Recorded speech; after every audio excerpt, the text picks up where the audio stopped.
তুমি এরকম ভিলেনের মতো কথা বলছো কেন? লেট হয়ে গেল। না না স্যার, আসেন আসেন বসেন। আপনি ঘুম থেকে উঠে দৌড়ানো শুরু করেন।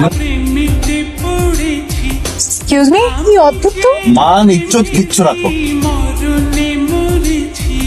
এই যে শুনতে পাচ্ছেন? ম্যাডাম এমন মোলায়েম করে ডাকলে ঘুমটা আরো সাইডটা ধরবো। ঠিক করবে না ডাকতে হইব। এমনি আমি দেখাইতেছি। না না দাঁড়ান, ঘুমন্ত মানুষকে কখনো চিৎকার করে ডাকতে হয় না, আস্তে আস্তে ডাকতে হয়। শুনতে পাচ্ছেন? হ্যালো, আমরা চলে এসেছি। আমরা চলে এসেছি।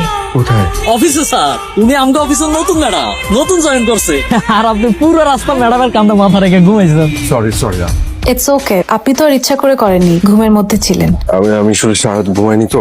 বুঝতে পেরেছি। ও, আপনার সাথে পরিচয়টা হয়নি। ও আমার নাম মুগ্ধ। আমি প্রজাপতি। প্রজাপতি? প্রজাপতি কি? আপনারা কি আজকে বাসে কার কাঁধে মাথা রেখে ঘুমাইতে ঘুমাইতে আসছেন? মুক্ত সাহেব, মান সম্মান তো কিছু রাখলেন না। স্যার আপনিও স্যার। স্যার আমি সকালবেলা অফিস আসবো দেখে স্যার রাতের বেলা ঘুমাই নাই, আমি এই জন্য বাসের মধ্যে একটু ঝিমায় গেছিলাম স্যার। আপনারাও এটা নিয়ে স্যার মজা নিচ্ছেন। আপনাদের একটা অ্যাটেনশন চাই। আসেন আসেন না, আমাদের নিউ অফিস মেম্বারের সাথে আপনাদের পরিচয় করে দেই।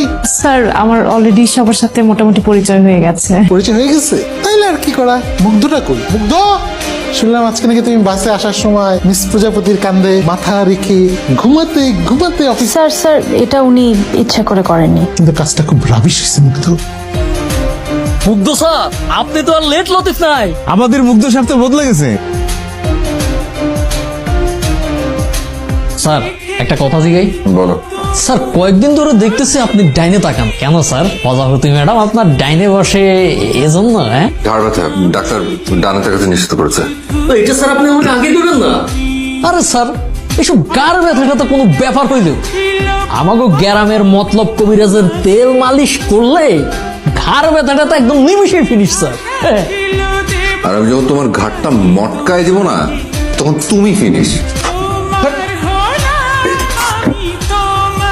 সরি সরি সরি, আমি আসলে প্রজাপতি ম্যাডামকে দেখলেই মুগ্ধ স্যার কেমন আলাদা আলাদা হয়ে যায়।